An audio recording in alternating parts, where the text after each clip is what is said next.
Imagine diving into the chilling depths of home invasion horror, only to find out the second installment of your eagerly awaited trilogy has underperformed at the box office.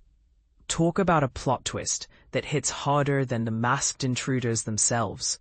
If you're a fan of the original Strangers film from 2008, you'll want to stick around as we unpack the latest on Renny Harlin's ambitious trilogy, starting with the fresh digital debut of The Strangers, Chapter 2.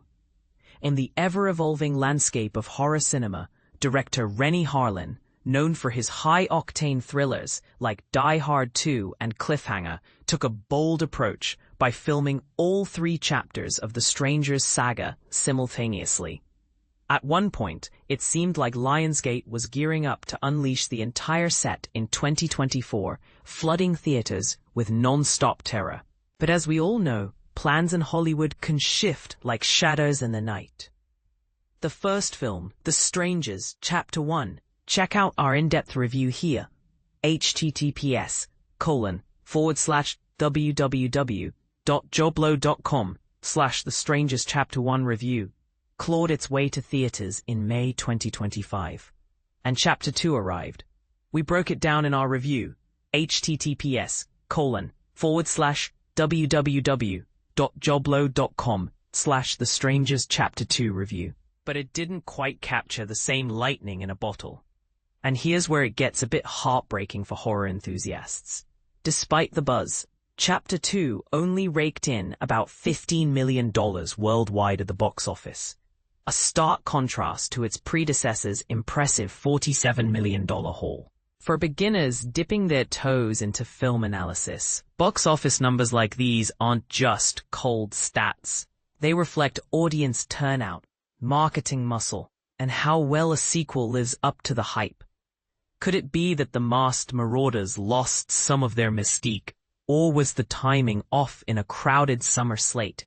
Regardless, the good news is that The Strangers Chapter 2 is now streaming digitally, ready for your late-night scares. You can grab it on Prime Video via this link, https://amazon.com/exet B0FR2X3JGG arrow in the head 20, either for purchase at $22.74 or rent for $17.74. It's the perfect way to binge without leaving your couch, especially if you're building up to the trilogy's finale.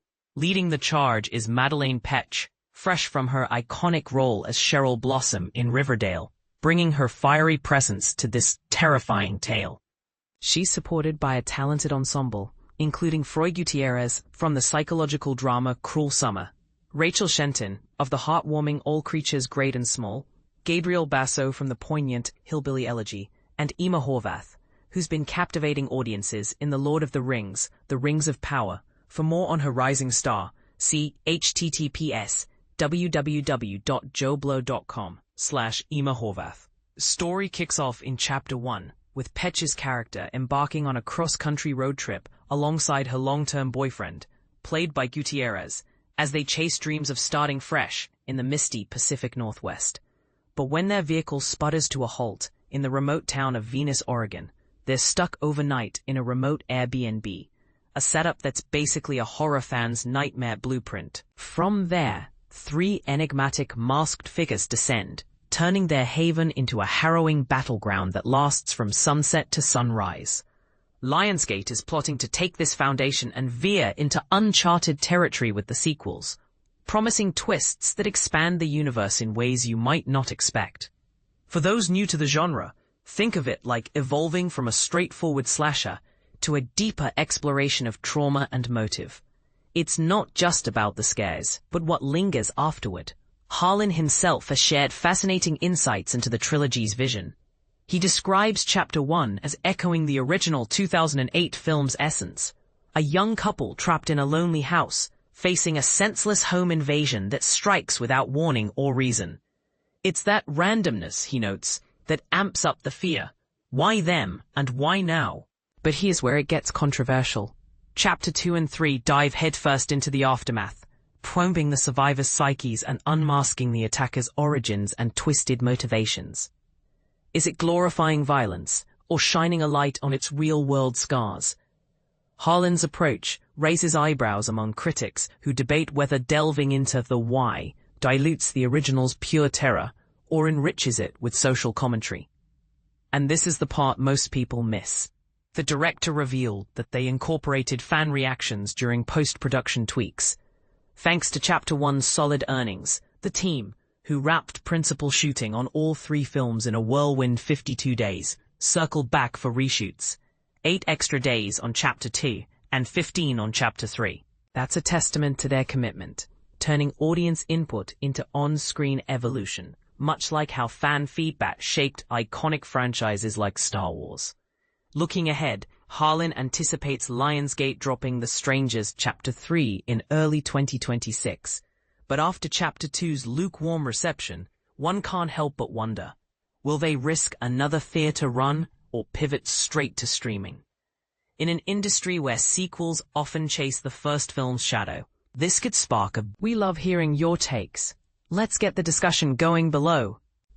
About the author, horror news editor, favorite movies, the entire Friday the 13th series, Kevin Smith's quirky gems, George A. Romero's groundbreaking Dead trilogy, Dawn, Day, and Night of the Living Dead are must-watches.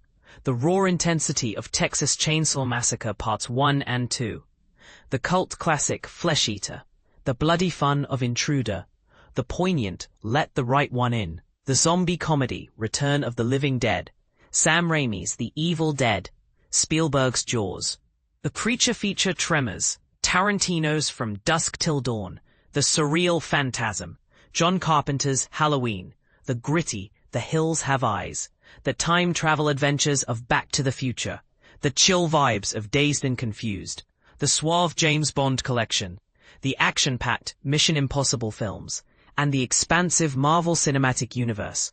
Honestly, the list could fill a whole theater. Likes all things movies, especially horror flicks, those nostalgic 80s slashers, tuning into podcasts for deep dives, spending time with animals, exploring new places through travel, the vibrant culture of Brazil, hitting up the Cinema Wasteland convention for rare finds, blasting classic rock tunes, particularly Led Zeppelin, the wit of Kevin Smith, the zombie mastery of George A. Romero, Quentin Tarantino's dialogue-driven epics, the Coen brothers' dark humor, Richard Linklater's slice-of-life stories, Paul Thomas Anderson's intricate dramas, Stephen King's masterful tales, Elmore Leonard's gritty crime yarns, James Bond's espionage thrills, Tom Cruise's daredevil performances, Marvel Comics' heroic worlds, and the golden age of grindhouse and drive-in cinema.